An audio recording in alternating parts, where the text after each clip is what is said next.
عیسائیوں کے اس دین میں، جس کو آپ کرسچینٹی کہتے ہیں، کرسچن ہیں، ان لوگوں کا کیا دین ہے، کیا مذہب ہے، انٹروڈکشن کے لیے بڑا وقت لگ جائے گا۔ عیسیٰ علیہ السلام کے یہ پیروکار ہیں۔ عیسیٰ علیہ السلام کو یہ جیزس کہتے ہیں، اور اس کو یسوع مسیح بھی کہا جاتا ہے اردو میں، جیزس۔ لیکن عیسائی بعد میں چل کر کے گمراہ ہوئے، شروع کے عیسائی گمراہ نہیں تھے۔ عیسیٰ علیہ السلام آئے دنیا میں اللہ کے رسول بن کر، اور جن لوگوں کو بھی عیسیٰ علیہ السلام نے تبلیغ کی، وہ حق کی تبلیغ تھی، اللہ ایک ہے، میں اس کا نبی ہوں۔ لیکن بعد میں چل کر کے ہوا کیا، کچھ عیسائی گمراہ ہوئے۔ ان کو گمراہ کرنے والے بھی یہودی تھے۔ یہودی عیسیٰ علیہ السلام کو مانتے نہیں تھے، وہ گالیاں دیتے تھے، حضرت عیسیٰ علیہ السلام کے متعلق برے برے جملے کہتے تھے، کیونکہ وہ بغیر باپ کے پیدا ہوئے، لیکن وہ اللہ کی مشیت تھی، حکم تھا۔ لیکن مریم، سیدہ بی بی مریم جن کو عذرا کہا گیا ہے، ان کو کسی مرد نے چھوا نہیں، کبھی زندگی میں چھوا نہیں، لیکن پھر بھی وہ حاملہ ہوئی، کسی مرد سے نہیں، کسی نے ان کو ٹچ نہیں کیا۔ اللہ رب العزت نے جبرائیل علیہ السلام کو صرف حکم دیا، پھونک مارو۔ جبرائیل علیہ السلام نے پھونک دیا اور وہ حاملہ ہوئی۔ اسی لیے عیسیٰ علیہ السلام کو روح اللہ کہا جاتا ہے، روح اللہ کہا جاتا ہے، وہ اللہ کی نشانی ہے۔ لیکن بعد کے عیسائی گمراہ ہوئے، یہ کیا کہنے لگے، نہیں، ان میں آ کر کے بھی انہوں نے ہی شرپسندی پھیلائی ہے، یہودیوں نے، کہ نہیں، عیسیٰ جو ہے وہ در حقیقت خدا کا بیٹا ہے، مریم خدا کی بیوی ہے، اور عیسیٰ بیٹے ہیں۔ اس لیے کچھ لوگ ٹرائنیٹی کے قائل ہو گئے، تثلیث جس کو کہتے ہیں، تین خداؤں کو ماننا، یہ عیسائیوں کے دین میں آ گیا۔ یہ تین خدا ماننے لگ گئے، ایک اللہ کو بھی مانتے ہیں، دوسرے روح مقدس کو بعض لوگ، اور بعض لوگ بی بی مریم کو خدا کہتے ہیں، تیسرے حضرت عیسیٰ علیہ السلام جیزس گاڈ کہتے ہیں، مریم کو میری کہتے ہیں، میری بھی گاڈ ہے، اور اللہ رب العزت کو یہ فادر کہتے ہیں، گاڈ فادر کہتے ہیں۔ بہت سارے مسلمان یہ جملہ یوز کرتے ہیں، وہ ہمارے گاڈ فادر ہیں، فلاں گاڈ فادر ہے، ہرگز نہ استعمال کریں۔ اللہ کو باپ کہنا اسلام میں جائز ہی نہیں۔ لم یلد ولم یولد، نہ اس سے کوئی پیدا ہوا، نہ وہ کسی سے پیدا ہوا، ہمارا عقیدہ یہ۔ لیکن عیسائی بعد میں گمراہ ہوئے، اور وہ تین خداؤں کا عقیدہ رکھنے لگ گئے۔ اب میں آ کر کے چلتا ہوں آگے۔ عیسائیوں کو اگر میں بتاؤں کہ تمہارے دین میں اصل بات کیا ہے، جو عیسیٰ علیہ السلام کہہ گئے، جو آج تم نہیں کر رہے ہو، وہ صرف یہی بات ہے۔ عیسیٰ علیہ السلام اپنے حواریین سے کہتے ہیں، میں تمہیں ایک ضروری بات سناتا ہوں جس کو سننا ضروری ہے۔ اس کا حوالہ بھی میں دے دوں، یہ کہاں ہے، یہ بات کہاں ہے، کیونکہ میری باتوں کا ہو سکتا ہے ری ویریفیکیشن ہو، کراس ویریفیکیشن ہو، اور معلومات کرنے کے لیے میں آپ کو حوالہ دیتا ہوں، ریفرنس دیتا ہوں۔ عیسائیوں کی جو مقدس کتاب ہے اس کو نیو ٹیسٹمنٹ کہتے ہیں، بائبل بھی کہتے ہیں۔ اولڈ ٹیسٹمنٹ جو تورات ہے، نیو ٹیسٹمنٹ جو بائبل ہے، آپ سب کو یہ نالج ہونی چاہیے، معلومات ہو۔ عیسائیوں کی یہ مقدس کتاب بائبل، یہ ایک نہیں ہے، یہ چار ہے، چار حصے ہیں اس کے، کیونکہ عیسیٰ علیہ السلام کے 4 شاگردوں نے لکھا ہے۔ بائبل کے 4 نسخے آج بھی مارکیٹ میں ہیں۔ بائبل متی کی، جس کو میتھیو کہتے ہیں انگلش میں، بائبل لوکا کی، جس کو لوکیو کہتے ہیں، بائبل مرقس کی، جو عربی میں میں کہہ رہا ہوں اس کو مارکیوس کہتے ہیں، اور یوحنا کی، جس کو جان کہتے ہیں، جیسے جان جوزف کہتے ہیں، جان ابراہیم کو ابراہم کہتے ہیں۔ یہ تمام وہی الفاظ ہیں جن کو انگلش میں تبدیل کر دیا گیا ہے۔ بات بہت سوکھی تو نہیں ہو رہی ہوں، آپ کے لیے یہ نالج کی ضرورت ہے، میں علم کے لیے یہ بات ضرور آج کرنا چاہتا ہوں۔ محمد ہمارے بڑی شان والے ہیں، میرے آقا صلی اللہ تعالیٰ علیہ وسلم کا تذکرہ آخر اللہ تعالیٰ پرانی کتابوں میں کیسے نہیں کرے گا؟ وہی اول ہیں، وہی آخر ہیں، تو اول ہمیشہ سے اس کا وجود دنیا میں رہے گا ہی رہے گا۔ تو بائبل کے یہ جو 4 نسخے ہیں، اب ان 4 نسخوں میں سے میں سب کی بات نہیں کروں گا۔ جو بائبل یوحنا کی ہے، جس کو جان کہتے ہیں، جان جو بائبل ہے، اس کے اندر یہ تحریر ہے، یہ آیت ہے، جس میں عیسیٰ علیہ السلام کہہ رہے ہیں، اے اے میرے حواریوں، اے میرے چاہنے والوں، میں تمہیں ایک وصیت کر کے جا رہا ہوں، وہ کرنا مجھے تمہارے لیے ضروری ہے کہ میرے بعد ایک رسول آئے گا جو تمہاری مدد کرے گا۔ لوگ مجھ پر الزام لگائیں گے، وہ میری پاکی بیان کرے گا۔ لوگ میری ماں کو برا کہیں گے، وہ میری ماں کو طاہرہ کہے گا، پاکیزہ کہے گا۔ اور میرے بعد ایک نبی آئے گا، تم سب اس کے انتظار میں رہنا اور اس کے انتظار میں رہنا اور اس کے تعاون میں رہنا۔ لوگوں نے پوچھا ہم اس کو کیسے پہچانیں، اس کو کیسے پہچانیں، وہ کہاں سے آئے گا، کیسے آئے گا؟ عیسیٰ علیہ السلام نے وہ بھی ہلکا کر دیا اور کہا اس کی ایک علامت یہ ہے، جب تک میں دنیا سے جاؤں گا نہیں وہ آئے گا نہیں، جب تک میں دنیا سے جاؤں گا نہیں وہ آئے گا نہیں۔ پوچھا کیوں؟ کہا اس لیے کہ اس کے زمانے میں دوسرا کوئی نبی ہوگا ہی نہیں، کیونکہ وہ خاتم النبیین۔ اللہ اللہ، ان عیسائیوں سے قادیانیوں کو سیکھنا چاہیے، ان کا عقیدہ تو یہ تھا۔ عیسیٰ علیہ السلام یہ اپنے حواریین سے کہہ رہے ہیں، جان بائبل کی کتاب، اس میں یہ تحریر موجود ہے، یہ عبارت موجود ہے، اور اس میں لوگوں نے پوچھا ہم اس کو کیسے پہچانے، کیا ہیں اس کی نشانیاں کیا ہیں؟ تو ایک یونانی ورڈ ہے، آج بھی بائبل میں ہے، پیریکلیٹوس نام سے، انگلش میں اس کو پیریکلیٹوس کہتے ہیں۔ یہ لفظ آج بھی کتابوں میں موجود ہے، آج بھی ہے، اور ان ظالموں نے اس کا ترجمہ الگ الگ کیا۔ عیسیٰ علیہ السلام نے کہا تھا کہ وہ پیریکلیٹوس ہوگا، تم اس کو پہچانو گے، تو اس کا ترجمہ یہ لوگ کرتے ہیں وہ ایسا ہوگا ویسا ہوگا، بلکہ حقیقت میں یہ یونانی ورڈ کا ترجمہ ہوتا ہے نہایت ہی رحم دل، بلکہ ہر انسان کے لیے وہ رحمت ہوگا، ہر انسان کے لیے رحمت ہوگا۔ بلکہ اس کے ترجمے میں، پیریکلیٹوس کے ترجمے میں کہا گیا ہے جو جانوروں سے بھی اچھا سلوک کرے، جو کائنات کی ہر چیز سے اچھا سلوک کرے، اسے پیریکلیٹوس کہا جاتا ہے۔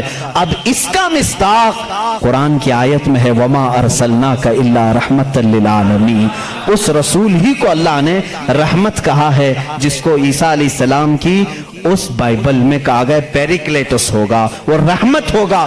عیسائی آج بھی لوگوں کو گمراہ کر رہے ہیں، ان کے بڑے، کیونکہ اگر وہ کہہ دیں گے کہ پیریکلیٹوس رحمت والا، وہ مدینے والا ہے، تو ان کا دھندا بند ہو جائے گا، یہاں کون آئے گا پاؤں چومنے، سب کے سب پھر مدینے کا رخ کریں گے۔ اسی لیے چھپاتے ہیں، لیکن ہم بتاتے رہیں گے انشاءاللہ۔ عزیزان گرامی، عیسیٰ علیہ السلام کی پاکی بیان کرنے کی بات آئی، انہوں نے کیا نشانی بتائی؟ وہ رسول آئے گا، میری پاکی بولے گا، مجھ پر الزام لگائیں گے اور میری ماں کو گالیاں دیں گے تو وہ اسے طاہرہ کہے گا۔ آؤ میں آپ کو حضور صلی اللہ تعالی علیہ وسلم کے زمانے تک پوری ہسٹری بتا دوں، 550 سال کی۔ عیسیٰ علیہ السلام کے ساتھ ہوا کیا؟ جب آپ 33 سال کی عمر کے تھے، یہودی دشمنی پر آ گئے اور ایسی دشمنی کیے کہ آپ کو قتل کرنے کا منصوبہ بنا کر آپ کے گھر کے ارد گرد آ گئے، یروشلم میں، جہاں یہ آج جا کر کے اس کو اپنی کیپٹل سٹی بنا رہے ہیں۔ عیسیٰ علیہ السلام کو وہاں پر انہوں نے گھیر لیا۔ رات کے وقت عیسیٰ علیہ السلام اکیلے تھے اپنے گھر میں، اپنے شاگردوں کو جو جو تعلیم دینی تھی سب دے کر کے بھیج دیا، اور حضرت عیسیٰ علیہ السلام نے کہہ بھی دیا تھا اب میں تم سے ملاقات نہیں کروں گا، کیونکہ انہیں بھی پتا تھا کہ اب کیا ہونے والا ہے۔ رات کے وقت یہودی گھر کے اطراف جمع ہیں، اس کے بعد ایک یہودی کو انہوں نے بھیجا کہ جا اندر دیکھ کر کیا عیسیٰ ہے کہ نہیں ہے۔ وہ اندر گیا، میرے رب کی حکمت دیکھیں، اللہ تعالیٰ نے عیسیٰ علیہ السلام کو اسی وقت آسمانوں پر اٹھا لیا، اور جو اندر آیا تھا اس کو عیسیٰ علیہ السلام کی شکل دی تھی۔ جو ڈھونڈنے آیا تھا عیسیٰ علیہ السلام کی آدھی شکل، چہرے سے لے کر یا پیٹ تک کی شکل اس کو اللہ نے دے دی۔ اب بہت دیر تک وہ باہر نہیں آیا، تو باہر جو قتل کے منصوبے سے کھڑے تھے انہوں نے کہا اس کا کیا انتظار کریں، حملہ کرو، حملہ کرو، دھاوا بول دو۔ گھر پر سب گھس گئے، اندر آئے تو جوش میں ہوتے، جیسے آتنکی جوش میں ہوتے ہیں، انہیں پتہ ہی نہیں رہتا کس کو مار رہے ہیں کس کو جلا رہے ہیں۔ یہ اندر آئے، دیکھا پلنگ پر عیسیٰ کی شکل ہے علیہ السلام، اس کو پکڑا اور قید کر کے لائے، اسے مارا اور لا کر کے سولی پر چڑھا دیا، اس کو پھانسی دے دی۔ کس کو پھانسی دی ہے؟ اب سب کو معلوم ہونا چاہیے، یہ عیسائیوں کو بھی معلوم نہیں تھا، یہودیوں کو بھی معلوم نہیں تھا کس کو پھانسی دی، کیونکہ یہ بتانے کے لیے اب کوئی نبی ہی تو آنا چاہیے۔ ہوا کیا تھا؟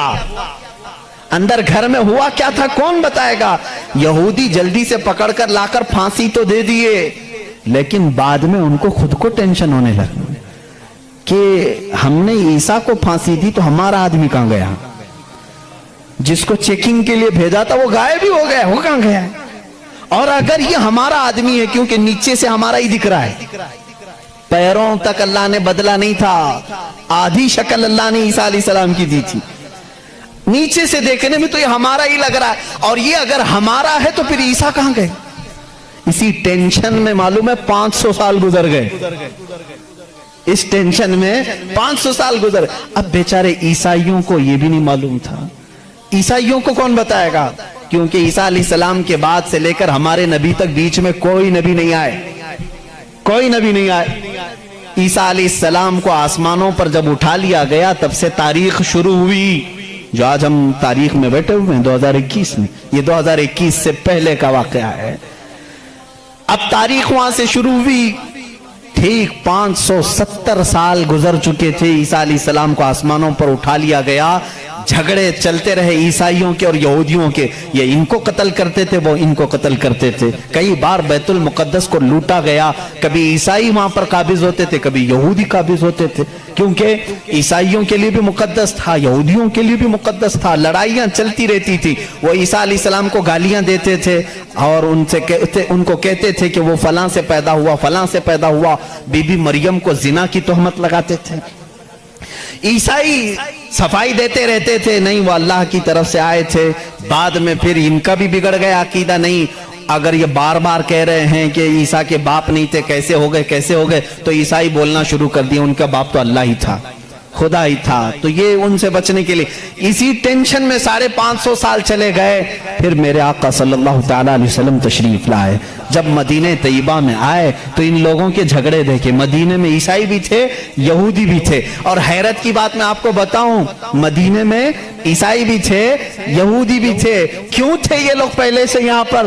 بڑا طویل واقعہ ہے یہ، گاؤں بھی نہیں تھا، شہر بھی نہیں تھا، کچھ بھی نہیں تھا، مدینہ کچھ بھی نہیں تھا۔ ایک بار یمن کا بادشاہ وہ حج کے لیے آیا تھا، خانہ کعبہ کا طواف کرنے کے لیے، اس کے ساتھ 700 علماء تھے۔ کتنے؟ 700 علماء تھے۔ وہ جب واپس جا رہا تھا تو وہ علماء جو تورات بھی جانتے تھے، انجیل بھی جانتے تھے، انہوں نے ساری علامتیں میرے نبی کے آنے کی پڑھ لی تھی، انہوں نے زمین کو دیکھا اور پہچان لیا، کہا وہ آخری رسول جو آئیں گے وہ اسی زمین پر آئیں گے، کیونکہ ہماری کتابوں میں لکھا گیا ہے عرب کے صحرا میں ایک چٹیل میں ایک زمین ایسی ہوگی جو پہاڑوں سے گھری ہوگی اور درخت کھجوروں کے کثرت سے ہوں گے، وہاں ہریالی ہوگی، اس کے بیچ میں وہ رسول آخری زمانے میں آئے گا۔ ان لوگوں نے پہچان لیا یہی زمین ہے، تو وہ عیسائی اور یہودی جو علماء تھے، وہ 700 علماء بادشاہ کے ساتھ جانے سے منع کر دیا، انہوں نے کہا ہم یہیں رہیں گے اور اس نبی کا انتظار کریں گے، وہ جب آئیں گے ہم ان کے انتظار میں رہیں گے۔ تو مدینہ بسایا گیا تھا کس کے لیے؟ میرے نبی کے انتظار میں، اس سے پہلے وہاں آبادی نہیں تھی، کوئی آبادی نہیں، اور بسایا ہی نہیں، یہودیوں نے، یہودی ہی انتظار میں آ کر کے مدینے میں رہے۔ اور اتنا ہی نہیں، وہ بادشاہ نے ان کے لیے سب کے لیے گھر بنائے، ایک آبادی بنی، اور اپنا ایک لیٹر بھی دے کر کے گیا کہ اگر وہ نبی آ جائیں تو میرا یہ خط ان کو دے دینا کہ میں بھی ان پر ایمان لاتا ہوں۔ اس واقعے کو کئی سو سال گزر گئے لیکن وہ خط محفوظ تھا۔ جب رسول کریم صلی اللہ علیہ وسلم مدینہ ہجرت کر کے آئے تو آپ سب کو معلوم ہے، میں طوالت میں نہیں جاتا، تفصیل میں نہیں جاتا، حضور پاک صلی اللہ علیہ وسلم کو ہر کوئی اپنے گھر بلا رہا تھا۔ حضور نے کیا فرمایا؟ میری اونٹنی پر چھوڑ دو، یہ جہاں بیٹھے گی وہاں میں قیام کروں گا۔ اونٹنی کہاں بیٹھی؟ حضرت ابو ایوب انصاری کے گھر پر۔ اسی صحابی کے گھر کیوں بیٹھی؟ حضور صلی اللہ تعالیٰ علیہ وسلم اس گھر میں مہمان ہوئے حضرت ابو ایوب انصاری کے۔ روایت یہ ملتی ہے کہ دوسرے ہی دن ابو ایوب کے پاس، انصاری رضی اللہ تعالیٰ عنہ کے پاس، وہ لیٹر موجود تھا جو بادشاہ نے دیا تھا، وہ خط موجود تھا جو کئی سو سال پہلے بادشاہ دے کر گیا تھا، وہ ان کی اولادوں میں چلتا آ رہا تھا، اور وہ حضرت ایوب علیہ السلام، ابو ایوب انصاری رضی اللہ تعالیٰ عنہ کے تک پہنچا اور وہ حضور صلی اللہ تعالی علیہ وسلم کی خدمت میں پہنچا۔ میرے عزیزو، ان عیسائیوں نے اور یہودیوں نے مدینہ بھی بسایا میرے نبی کے انتظار میں، لیکن جب وہ رسول حقیقت میں آ گئے تو انہوں نے کیا کیا؟ ایمان لانے سے انکار کر دیا، نہیں مانے، کیونکہ اس وقت دھندا زوروں پر تھا۔ لوگوں کو جو بیوقوف بنانے کا دھندا ہے وہ بابا گیری میں بہت زیادہ تھے، عیسائی بھی اور یہودی بھی، لوگوں کو پاگل بنانا، ان سے پیسے ایٹھنا، یہ کاموں میں مصروف تھے۔ اگر وہ نبی کی طرف لوگوں کو کہہ دیں یہی آخری رسول ہے، یہاں کیسے چلے گا پھر کام؟ اس لیے وہ انکار کر گئے۔ اب میں آپ کو بتاتا ہوں عیسیٰ علیہ السلام نے جو کہا تھا حواریین سے، وہ رسول آئے گا، میری پاکی بولے گا اور بی بی مریم کو طاہرہ کہے گا جب لوگ ان پر الزامات لگا رہے ہوں گے۔ میرے آقا صلی اللہ تعالی علیہ وسلم جب مدینے تشریف لائے تو دیکھا یہودی اور عیسائی آپس میں لڑتے ہیں، یہ ان کو تانا مارتے ہیں، وہ ان کو تانا مارتے ہیں، کسی کو حقیقت کا علم ہی نہیں تھا۔ آخر ان کو سولی دی گئی یا قتل کیا گیا، کیا ہوا کسی کو نہیں معلوم تھا۔ پہلی مرتبہ میرے آقا صلی اللہ علیہ وسلم پر قرآن کی آیت آئی، اللہ رب العزت نے فرمایا بل رفعہ اللہ الیہ، یہ لوگ آپس میں جھگڑتے ہیں، ان کو یہودی کہتے ہیں ہم نے سولی پر چڑھا دیا، پھانسی دے دی، عیسائی کہتے ہیں نہیں وہ غائب ہو گئے ہیں، آئیں گے، اے نبی آپ فرما دیں نہ عیسائی صحیح کہہ رہے ہیں نہ یہودی صحیح کہہ رہے ہیں، بلکہ اللہ نے عیسیٰ کو آسمانوں پر اٹھایا ہے۔ میرے آقا صلی اللہ علیہ وسلم نے سب سے پہلی مرتبہ یہ بیان کیا اور پھر یہودیوں سے کہا اے یہودیوں تم ہرگز بی بی مریم کی طرف انگلی نہ اٹھانا، اس لیے کہ وہ بتول ہیں، وہ عذرا ہیں، انہیں کسی بشر نے چھوا تک نہیں۔ عیسیٰ علیہ السلام جو پیدا ہوئے وہ اللہ کی نشانی ہے۔ اب مجھے بتاؤ عیسائیوں کے اوپر 500 سال سے یہ غلاظت ڈال رہے تھے، کون؟ یہودی 500 سال سے گالیاں دے رہے تھے۔ ان عیسائیوں کو احسان ماننا چاہیے میرے رسول پاک کا۔ میرے رسول کریم صلی اللہ تعالی علیہ وسلم نے سیدنا عیسیٰ علیہ السلام کی طہارت بیان کی کہ وہ اللہ کے بیٹے نہیں ہیں، وہ پاکیزہ ہیں، وہ اللہ کی مخلوق ہیں، اور دوسری طہارت بیان کی سیدہ بی بی مریم کی کہ وہ پاکیزہ ہے، طاہرہ ہے، بتول ہے، عذرا ہے۔ اب عیسائیوں کو یہ تسلیم کرنا چاہیے کہ ہم کو یہودیوں کے ان الزامات سے اگر کسی نے بچایا ہے تو وہ محمد رسول اللہ نے۔ عیسائیوں کی کتاب میں یہ ساری چیزیں موجود ہیں میرے عزیزو۔ اب یہاں پر بات بہت